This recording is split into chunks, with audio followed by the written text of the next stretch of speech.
무권대리 봐야 돼. 복대리부터 봐야 되는군요. 복대리. 복대리 단독 문제로 올해 하나가 나올 여지가 아주 높지요. 32페이지. 일단 복대리는 뜻부터 정확하게 좀 제발. 대리인 자신의 이름으로 선임한. 그 다음 누구의 대리인? 본인의 대리인이라는 거 잊지 말자. 대리인 자신의 이름으로 선임한 본인의 대리인.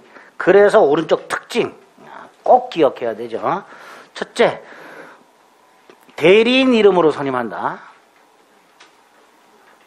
그래서 이건 대리행위가 아니지요. 이거는 대리인이 복대리인을 선임하는 행위는 복임행위라고 해서 수권행위입니다. 수권행위. 대리행위가 아니지요.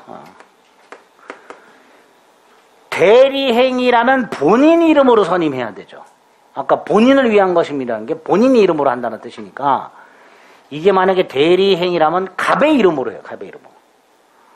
그런데 갑이 아니라 대리인 자신의 이름으로 해요. 대리행위가 아니라는 거 있지만 반가로 1번. 그래서 복대리인 선임행위는 수권행위고 따라서 복대리권은 언제나 대리인의 수권행위에서 발생하니까 언제나 임의대리인. 이렇게 언제나 임의대리인.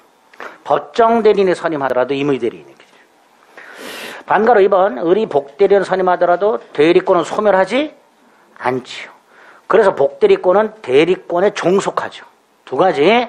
복대리권의 범위는 대리권의 범위를 넘을 수가 없고 같거나 작아야 되고 그다음 대리권이 소멸하면 복대리권도 소멸하고.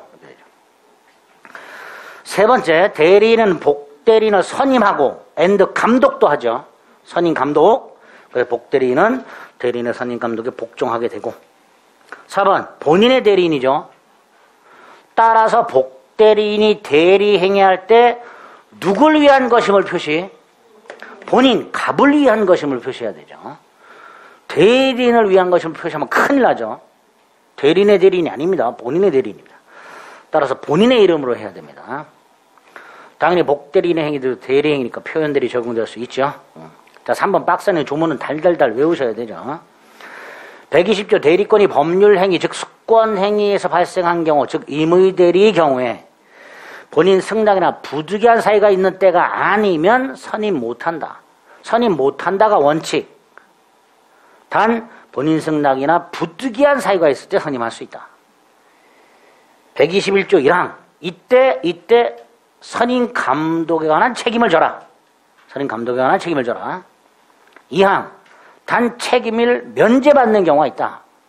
본인이 복대리인을 지명했을 때 이때는 그 본인이 지명한 자가 부적임 또는 불성실 해야 되고 두 번째 대리인이 그 사실을 알고 있어야 되고 세 번째로 대리인이 본인이 통지하지 않거나 또는 해임을 하지 않았거나 요때만 책임진다.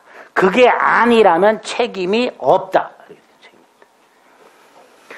122조 법정 대리인은 그 책임으로 즉 무제한 아무 이유 없이 복대리인을 선임할 수 있다. 무제한 복임권과 무제한 책임을 진다. 다만 법정 대리인이 부득이한 사유가 있어서 복대리인을 선임했을 때 본인 승낙은 안 되죠.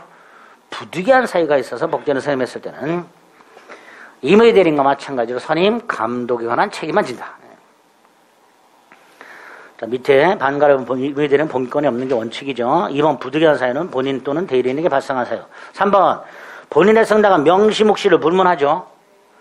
명시적 승낙이 있을 수도 있고 묵시적 승낙이 있을 수도 있고 특히 우리 대법원은 본인이 수권행위 할 때 명시적으로 복대리인 선임을 금지하지 않는 한 묵시적 승낙이 들어있다 이렇게 얘기하죠. 따라서 만약에 본인이 명시적으로 금지했다면 이때는 복대리인을 선임할 수가 없다 이렇게 보기 하는 거예요.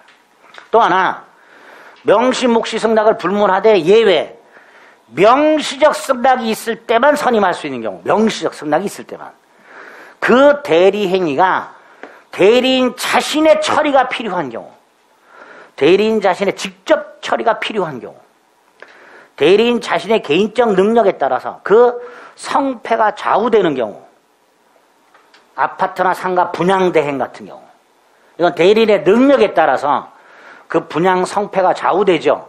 요럴 때는 명시적 승낙이 있을 때만 복대리인을 선임할 수 있게 됩니다. 그게 두 번째 줄에 있죠. 대리인의 직접적 처리가 필요한 경우에는 명시적 승낙이 있어야만 복대리인을 선임할 수 있게 됩니다. 법정 대리인은 무제한 복인권과 무제한 무과실 책임을 지고, 아까 조문 봤던 거 그대로. 다음 페이지.